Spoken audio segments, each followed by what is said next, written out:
It's me. Hello. It's Friday Night Flies. I'm Boulder.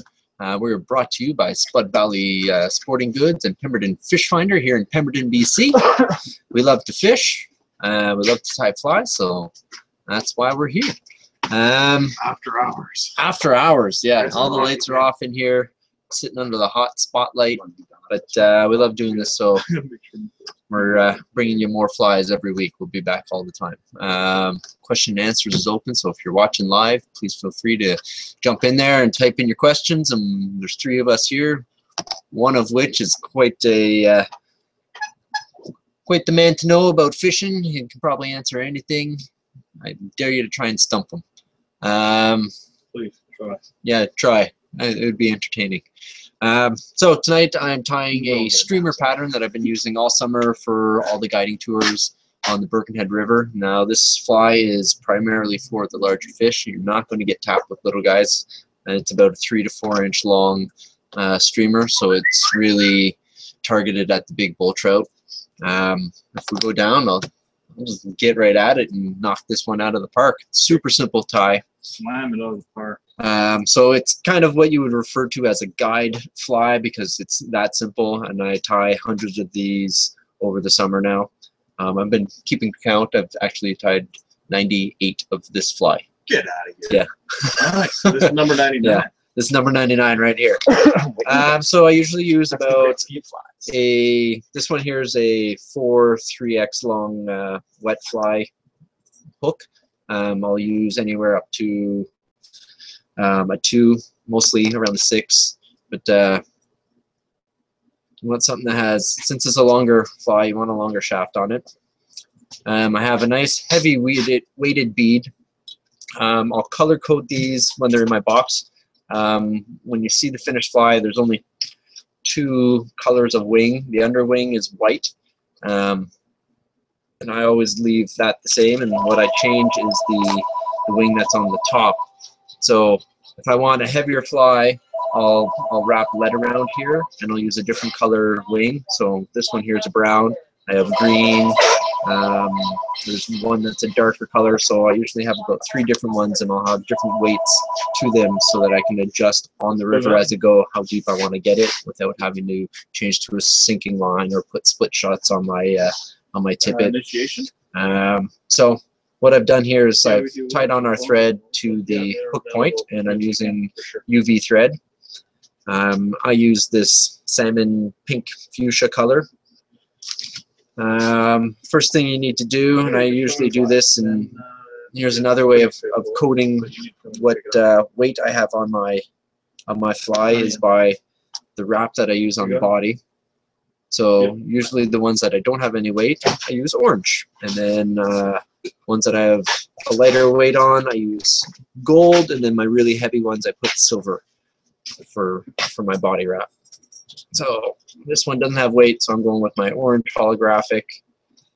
Tie it on, wrap it up, and again, this saves yourselves from dropping this holographic wrap, and use some hackle pliers. So we're almost there. Oh, so I'm almost right behind the bead head. I just have a little space to tie in my 2 wing materials. So we tie that in, get rid of your access. My underwing, I use this Axle stuff. You can use pearl flash, kind of anything that's white and flashy. So as you can see, white and flashy. And I'm going to get myself a good section of it.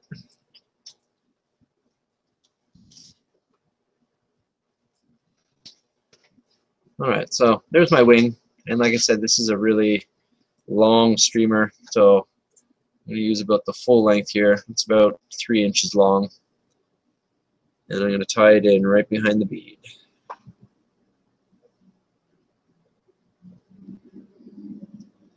And just going to get some of these stragglers out of the way. There we go. So it's tied right behind the bead and right on top of the hook shank. Second step. Second step.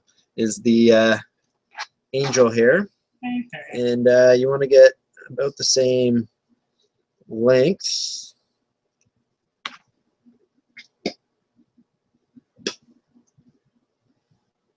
All right, so here's my angel hair. I'm going to tie that right in behind the bead on top of the white axle.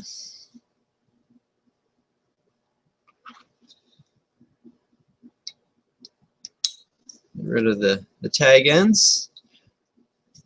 And then last but not least, I'm just going to fill in this little gap right behind the bead head with my UV thread. So I'm creating a little UV hot spot right behind the bead. It's kind of like the gill plate of the little fish as well. All right, it's on there.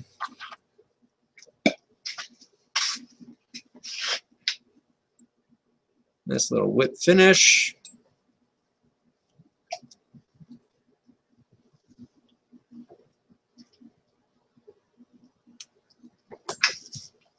Your typical bull trout fly is tied with a bunch of rabbit strip and this and that. They're clunky flies to cast. That's the thing. There's so much. I use a lot of them, and I get a lot of bull trout on them. But when I'm going through as many of these as I am, the rabbit strip gets a little expensive. Yeah. And I'm done. Yeah, exactly. That's probably the fastest fly I've ever tied on this show, ever.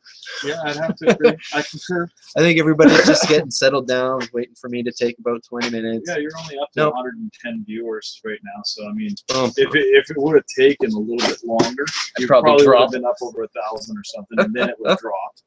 So, yeah, that's my really simple guide fly, as you can see. And a lot of times, too, I'll tie them all long, and I'll just take my, yeah, I don't have scissors when I'm there on the river, but the crimpers, whatever you... Clippers? Clippers, thank you. I'll take clippers, and I can adjust the size as I go, because this material nips off really quite easily. You don't have scissors in your Leatherman, Scotty? No? I don't. So what kind of tool is that? One thing I don't have on there. So that's a nice simple fly. Always catches. I throw this every day, all season. It always catches. Work for coho too. I tried it today, right at the end. But I was getting up. No, I only did about 2 or 3 casts with it. I was really looking forward to seeing some pictures, but to get selfies with a coho is. I was thinking about that, and I was like, I'm gonna have to wear this thing out till it's dead for me to be able to get a photo if I got one. Yeah. And I ain't really you to have do to that. take a picture of it in a net or something like that. Yeah, Or and I even didn't if have you a net. If you tail it, oh, we got. Well, that's not really a question. Anyhow, we're gonna answer this question. It says, "Hi," by Jen Guerra. Well, hi, Jen. We're saying hi right back. Thanks for joining us. Anyhow, give us a good fishing question. We'll answer. We'll stay live for a little bit longer. Stay live and just talk fish. So yeah, I guess we can go upstairs.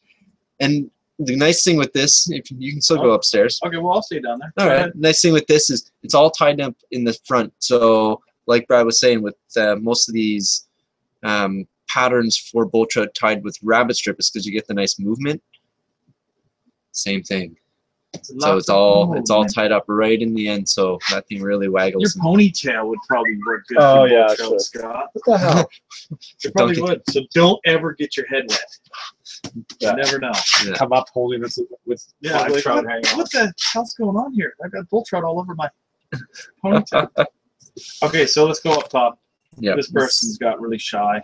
I don't blame them. There's a bunch of dudes here, and we're talking about fly fishing, catching bull trout with ponytails.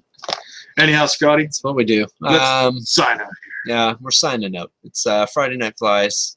Join us October 10th. It's coho season, in case you missed out. We're loving it. We got a good lineup for you.